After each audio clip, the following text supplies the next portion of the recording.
Help me, কেউ বিপদে আছে স্যার, প্লিজ হেল্প মি। এক মিনিট দাঁড়ান,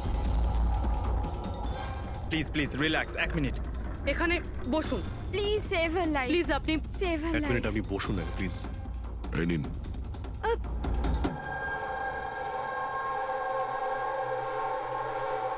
হ্যাঁ বলুন। স্যার, স্যার আমি মেন্টাল হেলথ ফাউন্ডেশনের সুইসাইড হেল্পলাইনের ভলান্টিয়ার। আচ্ছা, যারা ডিপ্রেশনে থাকে বা সুইসাইড করার চেষ্টা করে তাদের কাউন্সেলিং করি। একটা মেয়ে কি প্রবলেম কি ছিল ওর? Domestic violence sir.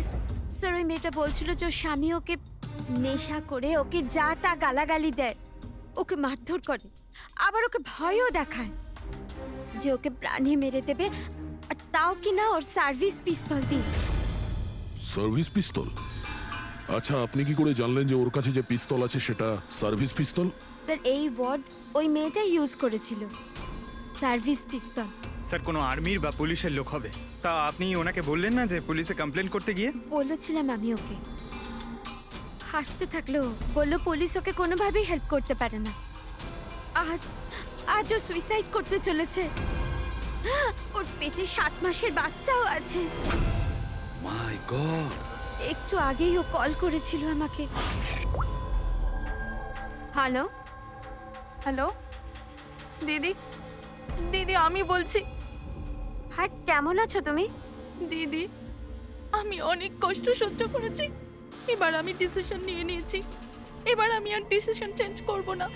আমার কথা শোনো, তুমি এরকম কিচ্ছু করবে না, শুনছো তুমি? আজ আমার সাধের অনুষ্ঠান, আর তুমি তো জানোই সমস্ত রিলেটিভ কিছুক্ষণ বাদেই বাস ধরে সীতারা চলে যাবে, আর এই বাড়িতে আমি একদম একলা থেকে যাব ওই জানোয়ারটার সাথে। তুমি এসব কিচ্ছু করবে না, আমি তোমাকে আগেও বলেছিলাম না? প্লিজ তুমি পুলিশের কাছে যাও, পুলিশ উইল হেল্প ইউ। দিদি তুমি তো জানো আমি পুলিশের কাছে যেতে পারবো না। আরে তুমি তোমার বাচ্চাটার কথা ভাবো। আরে তোমার পেটে একটা বাচ্চা আছে। ওর কথাই ভাবছি দিদি।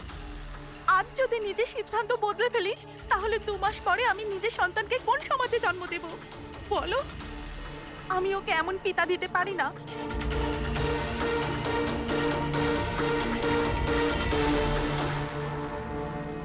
আচ্ছা, আপনি কি ওনার নাম্বারটা দিতে পারবেন? না স্যার, আমাদের সব কল এনক্রিপ্টেড হয়। ও না তো আমার কাছে পেশেন্টের না নাম আছে না নাম্বার। পেশেন্টের আইডেন্টিটি সিক্রেট থাকে। হ্যাঁ, হয়তো তারপর কেউ কলই করবে না, এটা ভেবে যে তাদেরকে নিয়ে মজা করা হবে। স্যার এই নাম্বারটা জানার জন্য তো কোর্টের অর্ডার লাগবে স্যার। না অভিজিৎ, তাতে সময় চলে যাবে। অত সময় নেই আমাদের কাছে। ওই বেচারি মহিলা এতদিন ধরে অত্যাচারিত হচ্ছে, তাছাড়া ওনার পেটে 7 মাসের বাচ্চা রয়েছে। তার উপরে আমাদের কাছে ওর ব্যাপারে কোনো তথ্যই নেই স্যার। এই ডায়েরিটা আছে আমার কাছে, ও আমাকে যে কল করে তার সব ডিটেলস আছে। আমার স্টাডির জন্য আমি নোটস বানাই, হয়তো এটা আপনাদের কোনো কাজে লাগবে। দেখি স্যার, লাস্ট পেজে লেখা রয়েছে সব আত্মীয় স্বজন বাস ধরে সাতারা চলে যাবে। আমাদের কাছে শুধু মেয়েটার ব্যাপারে এইটুকুই ইনফরমেশন আছে যে ওর হাজবেন্ডের কাছে একটা সার্ভিস রিভলভার আছে। নাম্বার 2, মেয়েটার পেটে 7 মাসের বাচ্চা রয়েছে। ওই মেয়েটার ফ্যামিলি সাতারা যাবে। সমস্ত বাস ডিপোতে গিয়ে খোঁজ নাও, দেখো কোনো বাসে এমন কোনো ফ্যামিলি আছে কিনা যারা সাধের অনুষ্ঠানে যাচ্ছে, সাতারার দিকে যাচ্ছে। শহরের যত গাইনোকোলজিস্ট আছে প্রত্যেকের লিস্ট বের করো, আর দেখো এমন কোন পেশেন্ট আছে যে 7 মাসের প্রেগনেন্ট। স্যার এটাই শেষ বাস ডিপো যেখান থেকে সাতারার বাস যায়।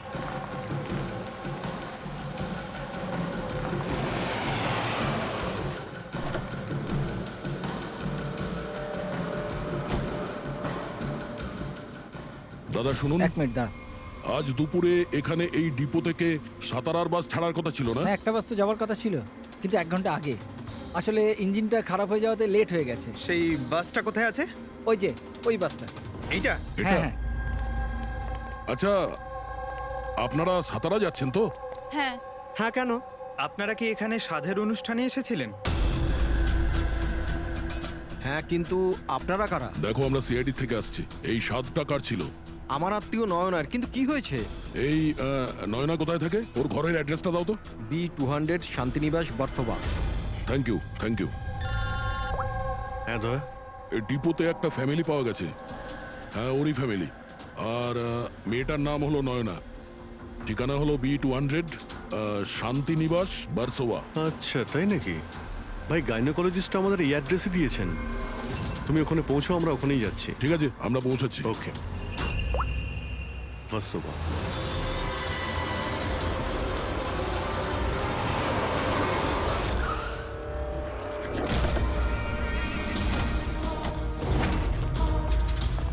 এক্সকিউজ মি, আমরা সিআইডি থেকে আসছি। এই নয়না কোথায়? সিআইডি? হ্যাঁ, স্যার, ওপরে গিয়ে ডান দিকে। কিন্তু কি হয়েছে?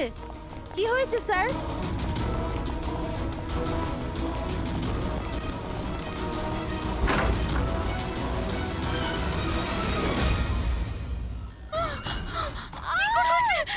প্লিজ সামলান নিজেদের আপনারা।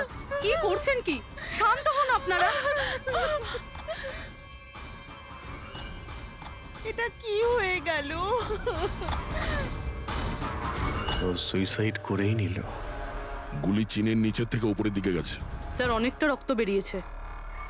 মনে হচ্ছে অনেকটা সময় কেটে গেছে। পিছনে সরো। কি হলো? দাদা দেখ, দাদা।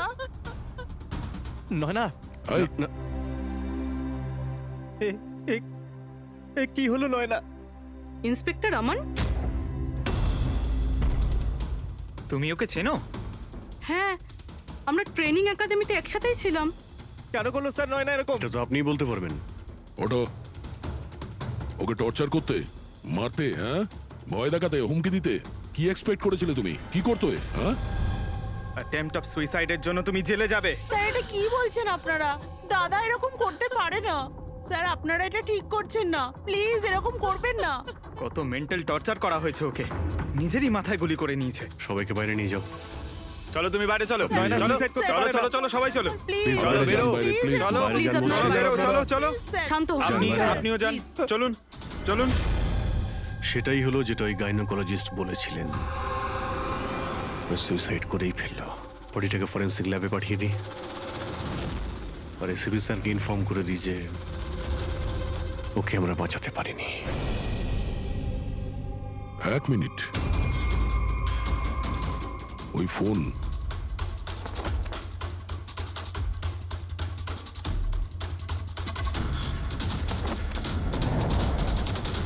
কিন্তু কোথায় যেতে পারে?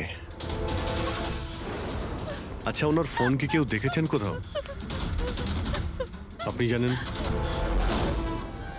কেউ দেখেছেন কি? হ্যাঁ, স্যার, আমি ফোন করছি ওর নাম্বারে।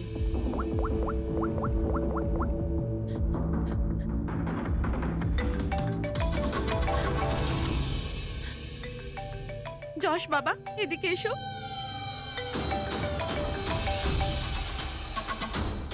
ফোন তোমার কাছে দাও।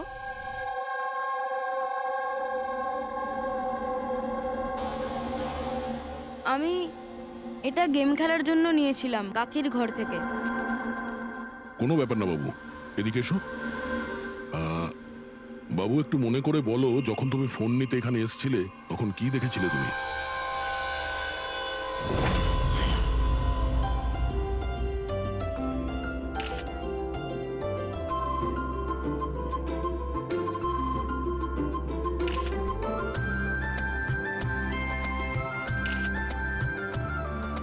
নয়না কত খুশি লাগছে, তাই না? কাকি আমার সাথে মোবাইলে গেম খেলবে? গেম? এখন এখন তো এত লোকজন আছেন, আর আমার ফোনটাও আমার ঘরেই পড়ে আছে, তো এখন তো খেলতে পারবো না, কিন্তু পরে খেললে হবে। হ্যাঁ। এখন না, তুমি গিয়ে ফ্রেন্ডসদের সাথে খেলো, ওকে? ঠিক আছে। যাও। আরে দাদা, বৌদির সাথে গিয়ে ফটো তুল না। হ্যাঁ, আমি যাচ্ছি।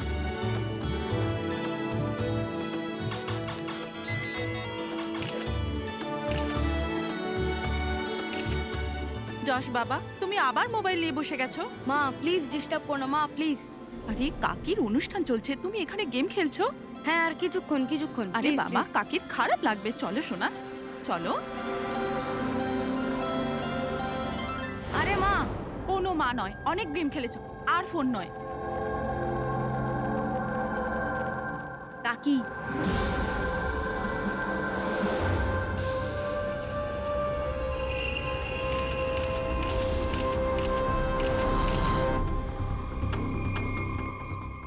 কাকির ফোন কোথায় থাকতে পারে?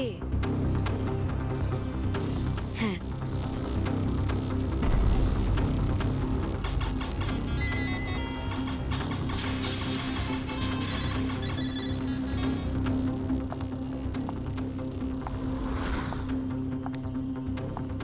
কাকি চলে এসছে।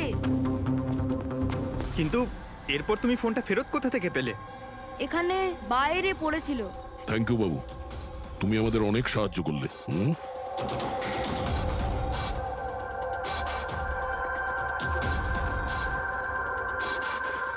নাকি আমাদের জিজ্ঞাসা করতে হবে? তুমি নিজে একজন পুলিশ অফিসার, তুমি তো জানো যে আমরা ইন্টারোগেশন কি করে করি। স্যার স্যার আমি ওকে ট্রেনিং এর সময় থেকে চিনি। He is one of the best officers.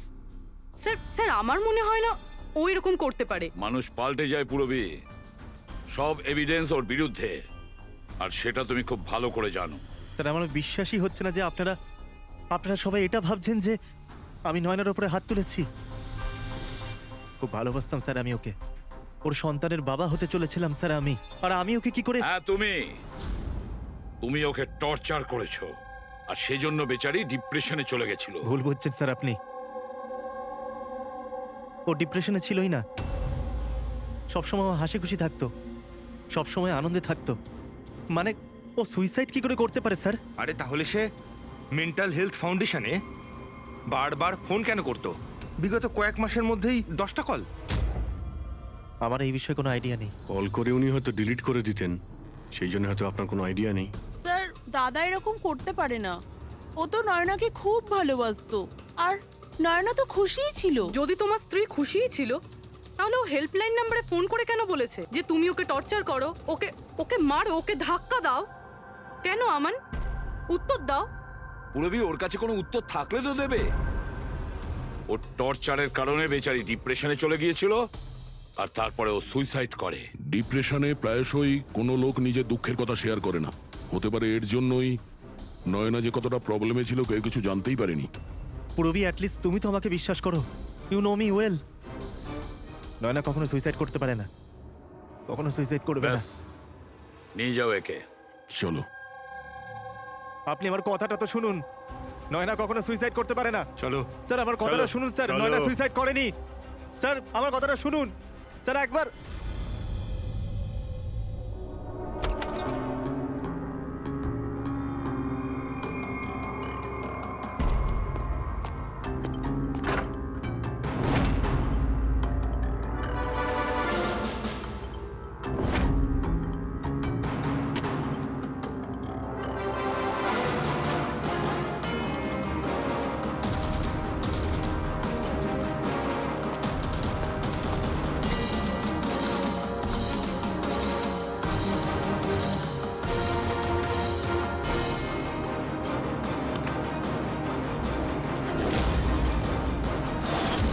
Sir Nayana যখন সুইসাইডই করতে চাইছিল, তাহলে ওর আসন্ন সন্তানের জন্য অনলাইন ওয়েবসাইট থেকে বেবি প্রোডাক্টসের শপিং কেন করেছিল? যাতে কারোর সন্দেহ না হয়। হতে পারে, কিন্তু স্যার আমার মনে হয় এটা একটু আশ্চর্য ব্যাপার স্যার। পুরো ব্যাপারটাই আশ্চর্য। তো আপনার মনে হচ্ছে যে আমার আর ভূমি এরা সত্যি বলছে? সেটা তো জানাই যাবে অভিজিৎ, কিন্তু তার আগে ওই 7 ভক্ষণ অনুষ্ঠানে নয়নার যত কাছের লোক ছিল ওদের সবাইকে ডাকো। নয়নার সাথে আপনার সম্পর্ক কেমন ছিল? হ্যাঁ স্যার, খুব ভালো ছিল, আর খুব ভালো মেয়ে ছিল, সব সময় খুশি থাকতো। তাহলে আপনারও কি মনে হয়েছে যে ওর সঙ্গে কোনো গন্ডগোল হচ্ছে বা কোনো সমস্যা হয়েছে?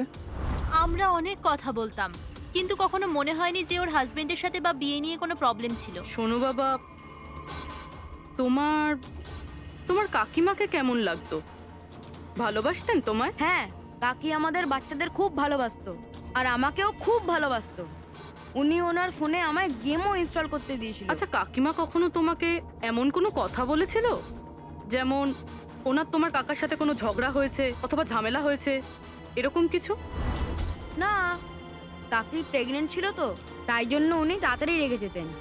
আর মাই আমায় বলেছিল যে আমি যেন ওনাকে বিরক্ত না করি। আচ্ছা, নয়নার ব্যবহারে আপনার মানে কোনো সন্দেহ হয়েছিল? না, একদমই না।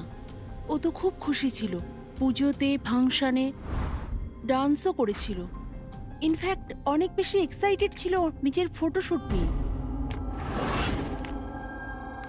আর কোনো ছবি আছে? স্যার নয়না যতগুলো ফটো সব এর মধ্যেই আছে। ঠিক আছে, এগুলো আমরা রেখে দিচ্ছি। এখন আপনি আসতে পারেন। Thank you very much. Thank you sir. Sir, সবকিছু শোনার পরে আমার তো মনে হচ্ছে যে এ এমন সত্যি কথাই বলছে। ওর ওয়াইফ যদি এত আনন্দেই থাকে তাহলে সুইসাইড কেন করতে গেল? সেটাই তো, সুইসাইড কেন করবে? গোলমাল আছে অভিজিৎ, কিছু না কিছু গোলমাল আছে। রাধার যে কটা ইনফরমেশন দেওয়ার ছিল সব দিয়ে দিয়েছে, তবু বুঝতে পারছি। একটা কাজ করো, ওই মেন্টাল হেলথ ফাউন্ডেশনে গিয়ে ওই নয়নার ব্যাপারে যা কিছু জানতে পারবে বের করে নিয়ে এসো।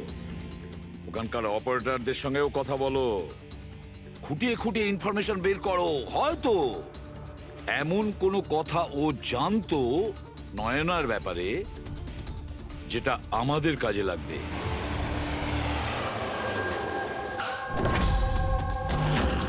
আমরা সিআইডি থেকে আসছি, আপনাকে কিছু জিজ্ঞাসাবাদ করব। এই নাম্বারটা থেকে আপনার ফাউন্ডেশনে একজন লেডি ফোন করতেন, উনি সুইসাইড করেছেন। এর পুরো ইনফরমেশন চাই আমাদের। কবে কল করেছিল, কতবার করেছিল, কখন করেছিল, পুরো ডিটেল। আমি এক্ষুনি চেক করছি।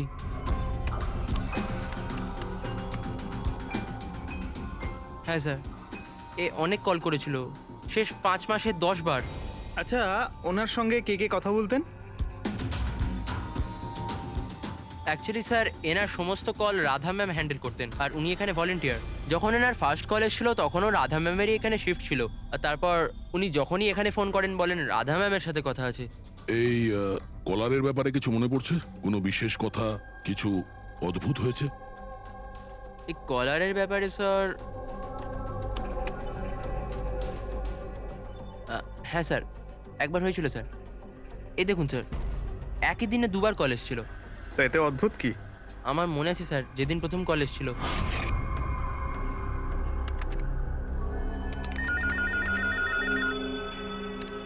Hello, how may I help you? Hello, আমি রাধা ম্যাডামের সাথে কথা বলতে চাই। হ্যাঁ, শিওর। হ্যালো রাধা ম্যাম, আপনার জন্য কল। কিছুক্ষণ বাদে ওই নাম্বারটা থেকে আবার কল এসেছিল। Hello, how may I help you? Hello, আমি নয়না বলছি। আর কিছুক্ষণ আগে আমার নাম্বার থেকে আপনার কাছে কল এসেছিল, আর 7 মিনিট কথাও হয়েছে। আপনি প্লিজ আমাকে বলবেন আপনি কোথা থেকে বলছেন? ম্যাম, এটা মেন্টাল হেলথ ফাউন্ডেশনের হেল্পলাইন নাম্বার। আমরা সেই সমস্ত মানুষের হেল্প করি যারা ডিপ্রেশনে পড়ে সুইসাইড করার চেষ্টা করে। What? Suicide helpline? Yes ma'am. অন্য কলাররা স্যার নিজের নাম কখনোই বলে না, কিন্তু ইনি প্রথমে নিজে থেকেই বলে দিলেন। স্যার, নয়না নিজের নাম কখনো রাধাকে বলেনি, তাহলে ও হঠাৎ করে বলতে যাবে কেন? আমরা এই নম্বরের কল হিস্ট্রিটা চাই। 1 মাস আগে নয়নার ফোন থেকে কেউ একজন হেল্পলাইনে ফোন করেছিল, আর এই হলো তার রেকর্ড।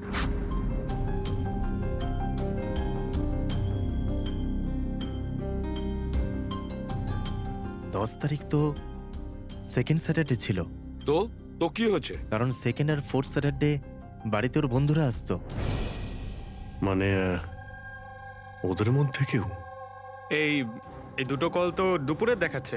হ্যাঁ, ওর সমস্ত বন্ধুরা দুপুরেই আসতো। কতজন আসতো? তা প্রায় 8-10 জন। আচ্ছা, তুমি কি নয়নার সব বন্ধুদের চেনো? সবাইকে তো নয়, কিন্তু অনেককেই চিনতাম। আমার বোন ভূমিও আসতো। ভূমি, একটা কথা বল। গত মাসে যখন তুমি ওর বাড়িতে গিয়েছিলে দেখা করতে, তখন এমন কিছু হয়েছিল? মানে আমি বলতে চাইছি, অদ্ভুত কোনো ঘটনা বা সেরকম কিছু নিজেদের মধ্যে, বা কোনো খেলার সময় কিছু মনে আছে? না স্যার, এরকম তো কিছুই হয়নি। আমরা প্রতিবারের মতো যেমন খেলতাম সেরকমই খেলছিলাম। আর নয়না, ওকে দেখে কিছু কিছু ডাউট হয়েছিল? স্যার, নয়না তো খুশিই ছিল, ইনফ্যাক্ট মজা করছিল। হ্যাঁ, কিন্তু কিছুক্ষণ পর জানি না, একদম সিরিয়াস হয়ে গেছিল, চিন্তিত লাগছিল। জানি না ওর কি হয়েছিল। 5151।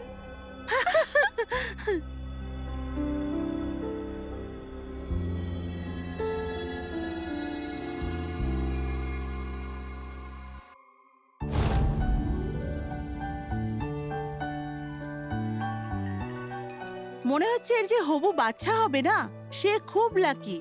হ্যাঁ রে, নয়তো আগে কখনো নয়না জিততো না। ওহো, মনে হচ্ছে কেউ জেলাস হচ্ছে।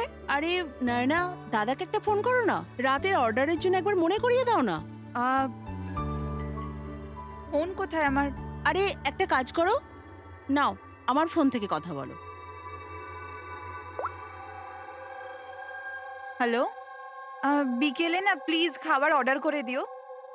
না না, শুধু এটাই মনে করানোর ছিল। এই নাও, কিন্তু আমার ফোন কোথায় আর? আমি বুঝতে পারছি না, এখানেই রেখেছিলাম। নয়না, ওই যে তোমার ফোন, ওখানে টেবিলের উপর। ওখানে কে রাখলো? আমি তো ওখানে তুই ফোন রেখেছিস রাখিনি। হয়তো। না यार, আমার মনে আছে আমি রাখিনি।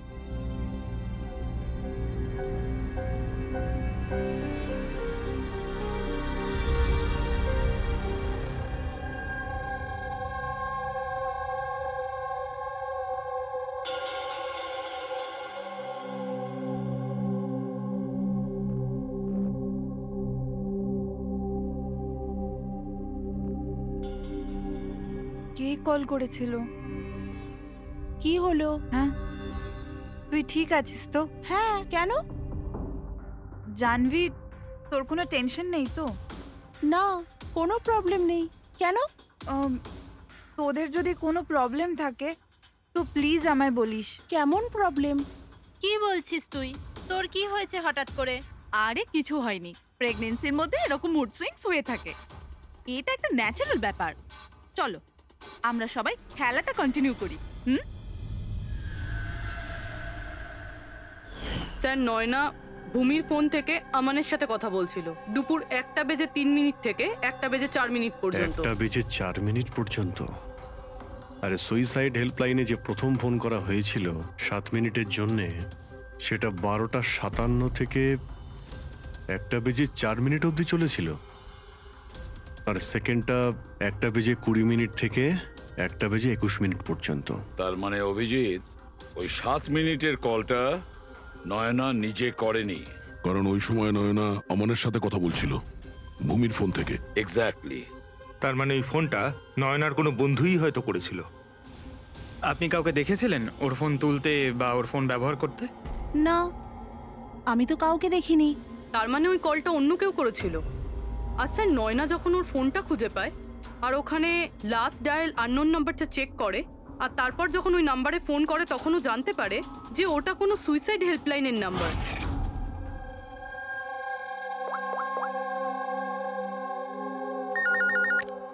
Hello, how may I help you? Hello, আমি নয়না বলছি। কিছুক্ষণ আগে আমার নাম্বার থেকে আপনার কাছে কল এসেছিল আর 7 মিনিট কথাও হয়েছে। আপনি প্লিজ আমাকে বলবেন আপনি কোথা থেকে বলছেন? ম্যাম, এটা মেন্টাল হেলথ ফাউন্ডেশনের হেল্পলাইন নাম্বার। আমরা সেই সমস্ত মানুষের হেল্প করি যারা ডিপ্রেশনে পড়ে সুইসাইড করার চেষ্টা করে। হোয়াট? Suicide helpline?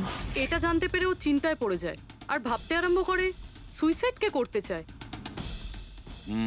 স্যার, এই ফোন কলটা নয়না যদি না করে তাহলে এটাও তো হতে পারে যে আগে যে সমস্ত কলগুলো করা হয়েছে সেটা নয়না করেনি, অন্য কেউ করেছে। ভূমি, তুমি ওই গেম খেলার সময় ডায়েরি রাখো তো? মানে স্কোর নোট করো তো প্রত্যেকটা খেলার? ব্যাস, ওই ডায়েরিটা আমার চাই।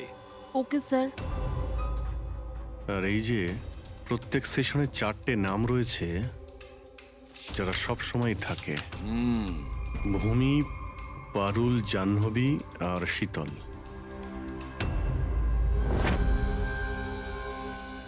রাধা, একবার চেষ্টা করে দেখো, এই 3 জনের কথা শোনো। দেখো, এই 3 জনের মধ্যে কেউ কি তোমার সঙ্গে কথা বলেছিল? আমি এসব কেন করব? আমি আমার লাইফে খুব খুশি। আমি সুইসাইড কেন করব? যদি আমি ফোন করতাম তো নিজের ফোন থেকে করতাম, নয়নার ফোন থেকে কেন?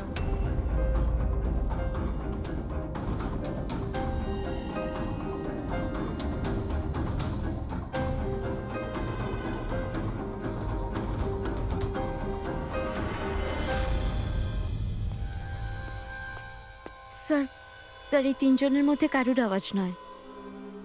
স্যার হ্যাঁ এই তিনজন তো না বলছে, শুধু শীতল বাকি আছে। ওর ব্যাপারে কিছু জানতেই পারছি না। কিছু জানতে পারোনি মানে কি বলতে চাইছো? স্যার এই তিনজনের মধ্যে কেউ শীতলকে চেনেই না। জাহ্নবী বলল শীতলের সাথে নয়নার গাইনোকোলজিস্টের চেম্বারে দেখা হয়েছিল, আর ওখানে ওদের বন্ধুত্ব হয়ে যায়। শীতলকে এদের মধ্যে কেউই পার্সোনালি চেনে না। কোনো ব্যাপার না, ওই তিনজনের হেল্প নিচ্ছি আমরা। এবার শীতলের স্কেচ করাবো আমরা, তারপরে দেখবো।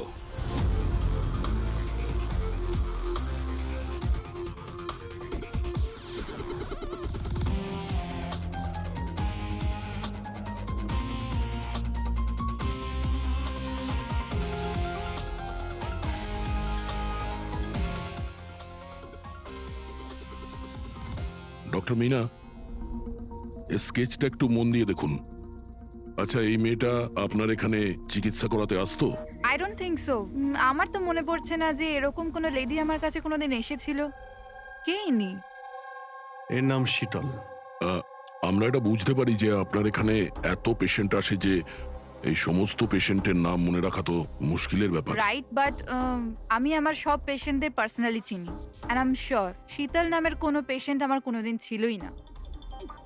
আচ্ছা, এই যে আপনার ক্লিনিকে সিসিটিভি ক্যামেরা লাগানো রয়েছে, এর ফুটেজ আমরা পেতে পারি? I don't think so, because ওটার স্টোরেজ ফুল হয়ে গেছিল, তাই আমাদের ডিলিট করতে হয়েছিল। ওকে, এনিওয়ে, থ্যাংক ইউ।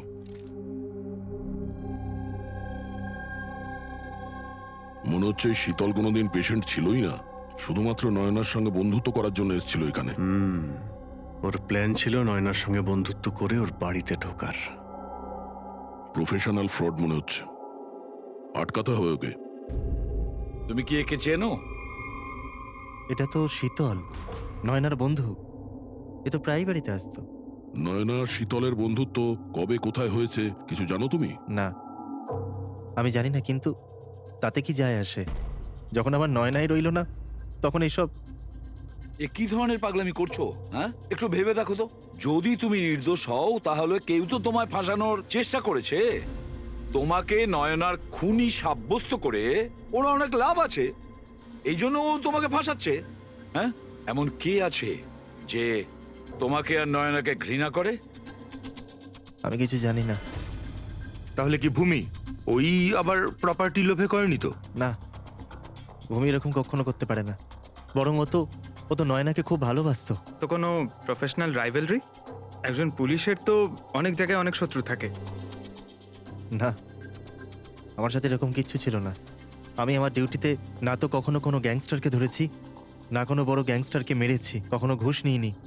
পুরো কেরিয়ারে ব্যাস একবারই গুলি চালিয়েছিলাম। কার ওপরে? কাকে গুলি করেছিলে তুমি? ছোটখাটো ফ্রড ছিল স্যার, বিশেষ। ওকে অ্যারেস্ট করতে গেছিলাম, তখনই গুলি চলে গেছিল।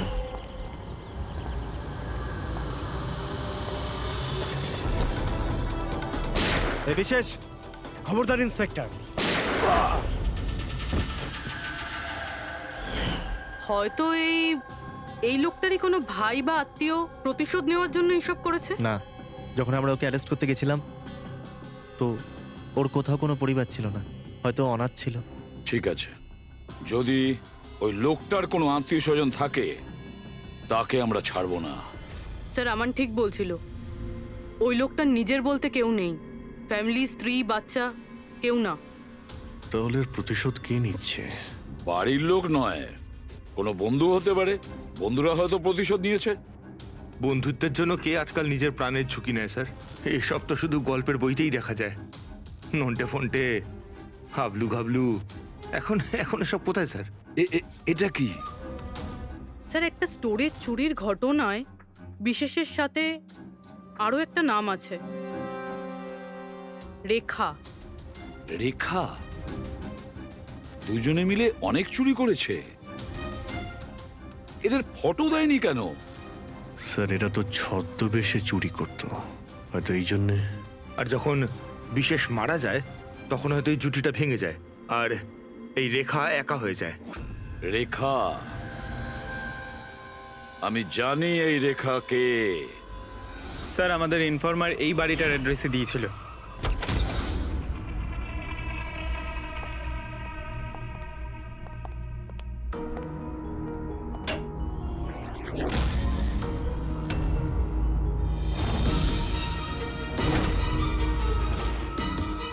দেখো একটু।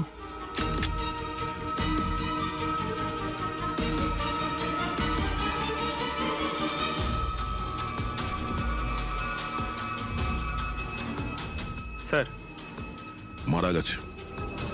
একটু উল্টা ওকে।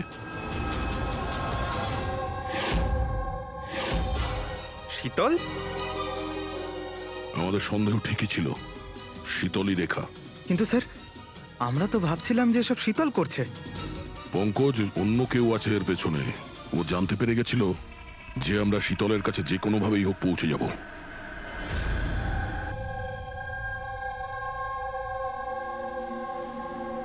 সারিকা, এর ঘাড়ের পেছনের দিকে এইখানে ক্ষত আছে। এইখানে ক্ষত মানে হচ্ছে যে খুনি ওর পেছনের দিকে দাঁড়িয়েছিল। দেখো, এইখানে ছুরির ক্ষতটা আছে। তবে খুনিকে পেছনের দিকে দাঁড়িয়ে থাকতে হবে, তবেই এই আঘাতটা করতে পারবে, রাইট? হ্যাঁ স্যার, আর আমার মনে হয় ও হয়তো খুনিকে চিনতো, কারণ এই ক্ষতটা ছাড়া সারা শরীরে আর কোনো আঘাতের চিহ্ন খুঁজেই পাইনি। রাইট রাইট, সেটাও হতে পারে। তবে একটা কথা ঠিক, ও খুনিকে চিনতো বা চিনতো না, তবে একটা কথা ঠিক যে খুনি ওর পেছনে খুব কাছেই দাঁড়িয়েছিল। দেখো, এত জোরের সঙ্গে এই ছুরিটাকে ব্যবহার করা হয়েছিল যে খুব কাছেই দাঁড়িয়ে থাকতে হবে, তবেই জোরে মারতে পারবে। আর একটা কথা, এই যে ক্ষতটা আছে সেটা বলছে যে কেউ নিজের বাঁ হাতটা ব্যবহার করেছিল, কারণ যদি ডান হাত দিয়ে ছুরিটা মারা হতো তাহলে ক্ষতটা এই অ্যাঙ্গেলে হতো না। এক্ষেত্রে বাঁ হাতটা ব্যবহার করা হয়েছে। হ্যাঁ স্যার, তার মানে খুনি ডেফিনেটলি লেফট হ্যান্ডেড, তাই তো? একদম, এই খুনি লেফটি। আর দেখো, আরেকটা কথা, এত জোর দিয়ে এটা ব্যবহার করা হয়েছে। সাপোজ ধরো কোনো ডান হাতি লোক বাঁ হাতে ছুরিটা নিয়ে ব্যবহার করলে তাহলে এত জোরে আঘাতটা করা সম্ভব নয়। এটা সেই করতে পারে যে বাস্তবে একজন লেফটি, নেটা। রাইট। খুনি একজন লেফটি, এটা একটা বড় ক্লু। এবার বলে দিও নাকে জনাব এসিপি সাহেবকে। আগে হ্যাঁ, প্রদ্যুম্ন সাহেব। হ্যাঁ বলো সালুকে, বলো। একটা বড় ক্লু পেয়েছি। যে ব্যক্তি এই ছুরিটা ব্যবহার করেছে সে আসলে lefty, left hander. Thank you সালুকে। সালুকে ফোন করেছিল, বলছিল খুনি লেফট হ্যান্ডেড। স্যার, আমরা তো আগেই সবকিছু বলে দিয়েছি, তাহলে আমাদের এখানে আটকেছেন কেন? কেননা সত্যিটা এখনো জানা যায়নি। কাল রাতে আপনাদের সবার হাতে নয়নার ফোন গিয়েছিল। ঠিক করে মনে করে বলুন আর কি হয়েছিল। হয়তো আপনাদের মধ্যে কেউ ওকে দেখেছে বা শুনেছে অন্য কারোর সাথে কথা বলতে। ইয়শ বাবু, আই হোপ তোমার স্মৃতিশক্তি তো ভালো। কিছু মনে আছে তোমার? তুমি আমাদের সাহায্য করবে না? হ্যাঁ, কিন্তু আমি কাউকে তো দেখিনি। আচ্ছা, তোমার যা মনে আছে বলে দাও। আমি প্রমিস করছি যে আমাদের মধ্যে কেউ তোমাকে কিচ্ছু বলবে না। আমি কাকির রুমে তো গিয়েছিলাম, কিছুক্ষণের জন্য ফোন নিতে গেছিলাম। তারপর আমি গেম খেলছিলাম, আর আর কেউ আসছিল ওখান থেকে। তারপর আমি ফোনটা ওখানে সাইডে রেখে চলে গেছিলাম। কোন কোন গেম খেলছিলে তুমি? স্যার, এটা কাকির মোবাইলে তুমি এই গেমটাই খেলছিলে? হ্যাঁ, আমি আর আমার বন্ধু নীলজ, আমরা সবসময় এই গেমটাই খেলি। এই গেম তো অনেকেই একসঙ্গে খেলতে পারে, আর সবাই একে অপরকে দেখতেও পায়। তো নীরজ তোমাকে দেখতে পাচ্ছিল যখন তুমি ফোন ওখানে রাখো। স্যার, ফোনে তো রেকর্ড হচ্ছিল। মোবাইল থেকে সেগুলোর ব্যাপারে, যখন তুমি নিজের মোবাইলে গেম খেলছিলে তোমার বন্ধুর সাথে, তখন তুমি ওকে দেখতে পাচ্ছিলে তো? হ্যাঁ। আচ্ছা, আর একটা কথা বলো, যখন তুমি ওকে দেখতে পাচ্ছিলে তখন কি তুমি ওর পেছনে কাউকে দেখেছিলে? না, শুধু যশই ছিল। 1 মিনিট স্যার, যখন যশ ফিরে এলো না ততক্ষণ স্ক্রিন লক হয়নি।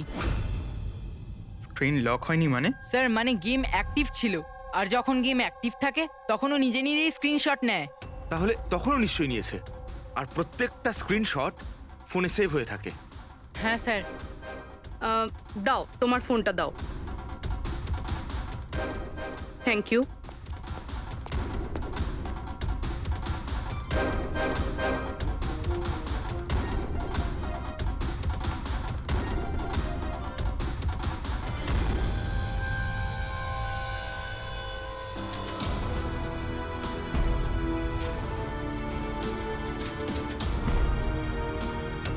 এটা কে? এটা এটা নয়না তো নয়। না, এটা নয়না নয়।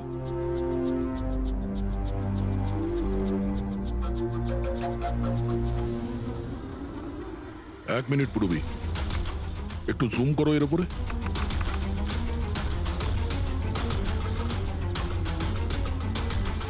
মেহেন্দি আর লেফট হ্যান্ডে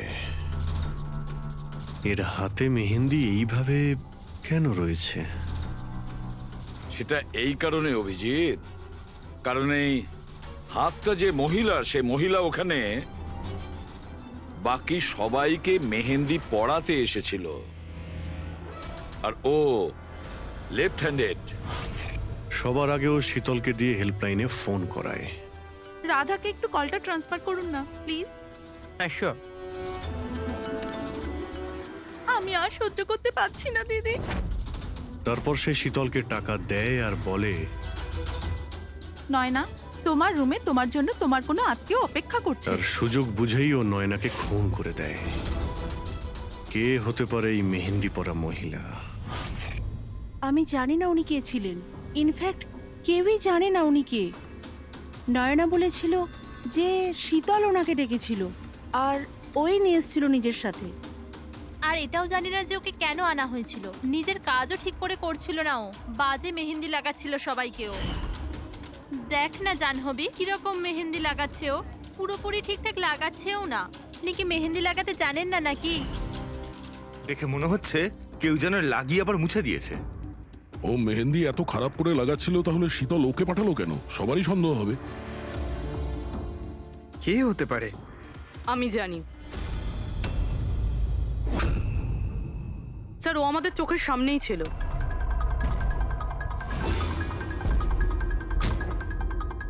আর আমরা ওকে সন্দেহই করিনি।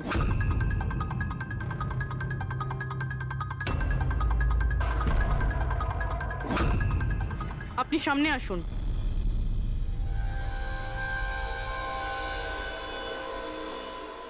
আপনার বা হাতটা দেখান।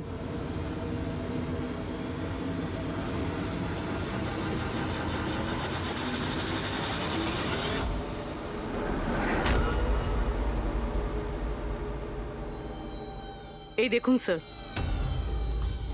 রাধা দেবী? স্যার, আমি এনার ওই ডায়েরি অনেকক্ষণ ধরে দেখেছি। ওতেও কালি এভাবেই ছড়িয়েছিল যেভাবে ওনার মেহেন্দি রয়েছে। যারা লেফট হ্যান্ডেড হয় তারা যখন কোনো কাগজে লেখে তখন এইভাবেই লেখে, আর যা কিছু আগে লেখা ছিল তার ওপরেই ওর হাতটা ঘষে যায়, ফলে ওই কালি বা রং হাতে লেগে যায় যেভাবে রাধার হাতে লেগে আছে, তাই না? কেন মারলে তুমি নয়নাকে? কি ক্ষতি করেছিল তোমারও? হ্যাঁ, কারণ তুমি আমার বিশেষকে মেরেছিলে। তুমি আমার বিশেষের প্রাণ নিয়েছিলে। আমি বিশেষকে ভালোবাসতাম। ওর বাচ্চার মা হতে চলেছিলাম আমি। আর তুমি তুমি এনকাউন্টারে ওকে গুলি মেরে দিলে। মেরে দিলে আমার বিশেষকে, মেরে দিলে তুমি বিশেষকে। আর সেই জন্য তুমি ঠিক করো তুমি ওর থেকে প্রতিশোধ নেবে। হ্যাঁ, যখন আমি জানতে পারলাম যে বিশেষই দুনিয়াতে নেই আর, তখন এই কষ্টে আমার বাচ্চা তো আমার পেটের ভিতরে মারা গেল। স্যার, এরই জন্যে তুমি আমার বাচ্চার প্রাণ নিয়েছো। যখন আমি জানতে পারলাম নয়না মা হতে চলেছে, তখন আমার মাথায় রক্ত চেপে গেল। যে যে সুখ আমি নিচে পেলাম না, সেটা সেটা আমি নয়নাকে কি করে দিতে পারি? মেরে দিলাম আমি নয়নাকে, মেরে দিলাম ওকে। তো সেই জন্য তুমি মেন্টাল হেলথ ফাউন্ডেশনে অ্যাজ আ ভলেন্টিয়ার তুমি কাজ করতে শুরু করেছিলে। আর শীতল তোমাকে না, তুমি শীতলকে কাজ দিয়েছো নয়নার সঙ্গে বন্ধুত্ব করার জন্য। হ্যাঁ, শীতলকে আমিই পাঠিয়েছিলাম নয়নার ঘরে, যাতে ও নয়নার ঘর থেকে আমাকে ফোন করতে পারে আমার হেল্পলাইন নাম্বারে। ও আমার ব্যাপারে লোককে জিজ্ঞাসা করে। আর সাধের অনুষ্ঠানে ওই শীতলই আমাকে নয়নার ঘরে ডেকেছিল। আর আর আমি ওখানেই ছিলাম। আমার পক্ষে আর সম্ভব নয় দিদি, আমি যাচ্ছি। এখন তোমার শেষ কাজটা করো, নিচে গিয়ে নয়নাকে এখানে পাঠাও। এখনই পাঠাচ্ছি। আর হ্যাঁ, মোবাইলটা বাইরে রেখে যাও। তোমার রুমে তোমার জন্য তোমার কোনো আত্মীয় অপেক্ষা করছে। ইমন তো এবার বুঝতে পারবে একলা হওয়ার যন্ত্রণা কি। এ তো হওয়ারই ছিল, একটা মায়ের থেকে তার বাচ্চাকে কেড়ে নিয়ে ও মা হতে চলেছিল। এই জন্যই আমি নয়নাকে মেরে দিয়েছি। আর তারপর চালাকি করে আপনি নিজে সিআইডির কাছে এলেন, যাতে আমাদের আপনার উপর সন্দেহ না হয় আর আমরা অন্য কাউকে সন্দেহ করি। আর যখন তুমি দেখলে যে আমরা ওকে অ্যারেস্ট করছি না, তখন তুমি শীতলকেও মেরে ফেললে সাক্ষী নির্মূল করার জন্য। রাধা, এটা কিরকম প্রতিশোধ নিয়েছো তুমি? আইন তোমাকে কোনোদিন ক্ষমা করবে না। তোমার তো কঠোর শাস্তি হবে। সারা জীবন ধরে জেলের গড়াদের পিছনে তোমাকে কাটাতে হবে।